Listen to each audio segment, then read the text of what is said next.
If you are serious about growing stronger plants, deeper roots and gardens that survive heat, drought and unpredictable rainfall, this guide is for you. Before we go any further, make sure you subscribe to Evergreen Garden and leave a comment below telling us what crops you grow, because this channel is built for gardeners who want real results, not shortcuts. Today, we are diving straight into one of the most powerful soil upgrades you can make, something that quietly transforms dry, tired soil into a sponge that holds water, nutrients, and life for years. That breakthrough is biochar, and once you understand how it works and how to use it correctly, you will never look at soil the same way again. Why most garden soils fail to hold water no matter how often you irrigate? Many gardeners water faithfully and still watch plants struggle by midday. The problem is rarely lack of water. The problem is soil structure. In sandy soils, water drains too fast and nutrients wash away before roots can access them. In heavy clay soils, water pools briefly, then bakes hard and cracks, shutting out oxygen and damaging roots. Even soils that look dark and healthy can lose their ability to hold moisture if organic matter is constantly broken down and not replaced. What plants need is not just water, but soil that can store water while still breathing. That balance is exactly where biochar shines.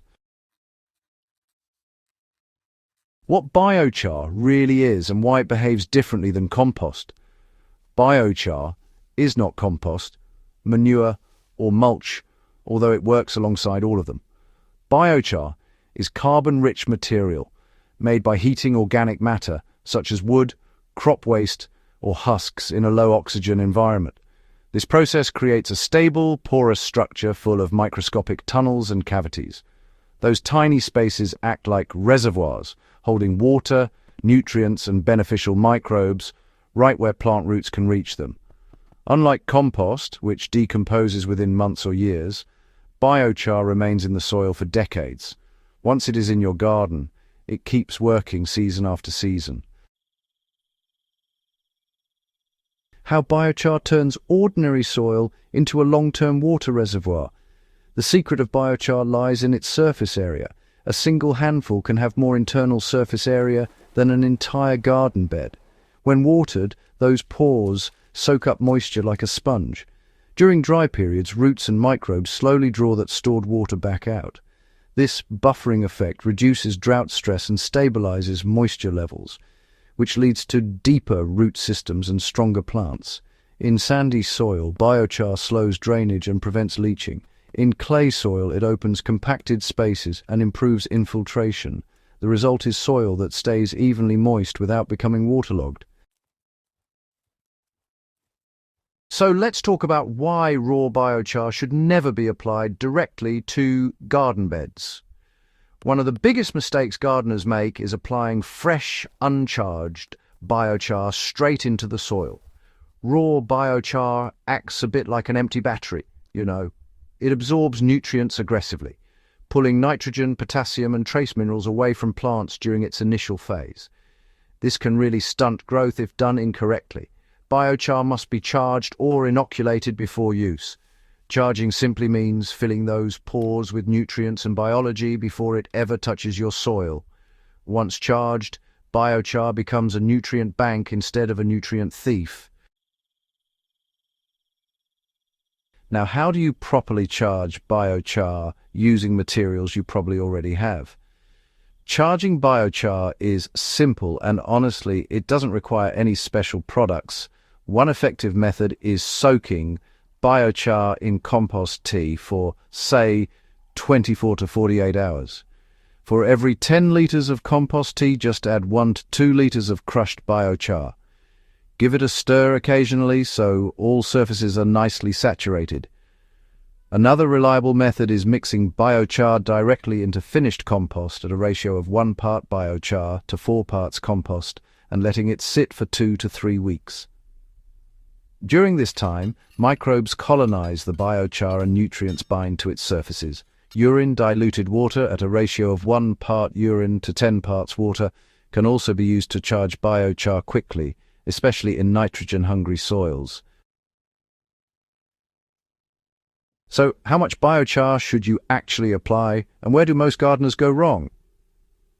Biochar is powerful, but more is definitely not better. For garden beds, the ideal application rate is 5 to 10% of total soil volume in the top 20 to 30 centimeters.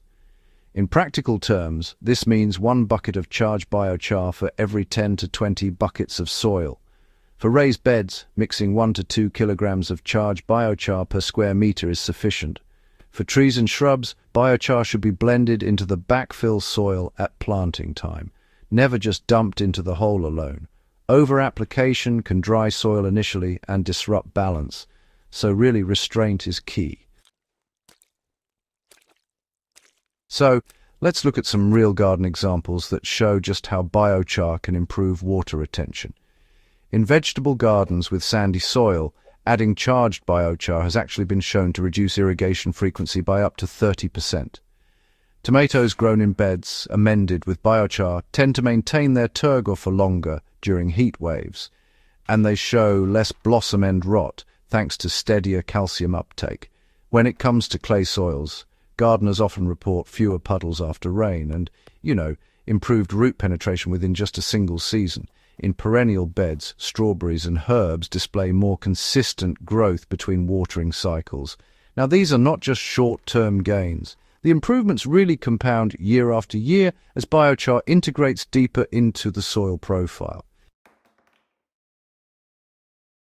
So, here's the thing. Biochar works best when it's combined with organic matter and mulch.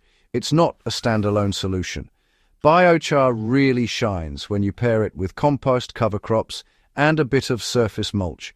Compost provides nutrients and microbes that, keep charging the biochar continuously. Mulch, on the other hand, reduces evaporation so that stored water lasts longer. Living roots help feed the soil biology, which then populates the biochar pores with life. When you put all these elements together, you get a soil system that captures rain, holds irrigation efficiently, and releases moisture slowly. In this way, biochar becomes the skeleton, while organic matter acts as the muscle and skin of truly healthy soil.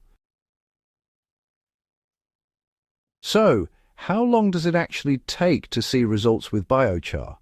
Well, some benefits can show up within just a few weeks, especially things like improved moisture retention and reduced runoff. But, honestly, the most dramatic improvements take months and even years. As roots start to grow through the biochar's pores and microbes establish stable colonies, the soil structure just keeps getting more resilient. That's really why biochar is considered an evergreen soil amendment. It doesn't wear out or simply wash away. Every season builds on the last, making your garden easier to manage over time instead of harder. There are, a few common misconceptions that keep gardeners from using biochar the right way. Quite a lot of folks dismiss it as expensive or unnecessary because, they're expecting instant results like you'd get from a fertilizer. Others might apply it incorrectly and then blame the material rather than the method. But biochar, it's more of an infrastructure investment, not just a quick fix. When you understand it and apply it with intention, it quietly solves all sorts of problems at once. Water stress, nutrient loss, soil degradation, you name it. It really rewards gardeners who are willing to think long-term and manage their soil as a living system. So, why are serious gardeners making biochar a core part of their soil strategy? Well, across all sorts of climates and crops, gardeners are turning to biochar because water is just becoming more unpredictable. Whether you're dealing with drought, heavy rain, or inconsistent irrigation, biochar adds a layer of resilience. It cuts down on how much you need to water, boosts nutrient efficiency, and supports the kind of soil life that naturally protects plant health. This isn't just a passing trend, it's really a return to proven soil wisdom, just adapted for the modern garden. If you found this guide valuable, make sure you subscribe to Evergreen Garden for more deep, practical soil and growing knowledge that actually works. Share this video with a fellow gardener who struggles with dry soil and, drop a comment below telling us whether you've used biochar or if you're planning to give it a try this season. Together we build gardens that thrive year after year.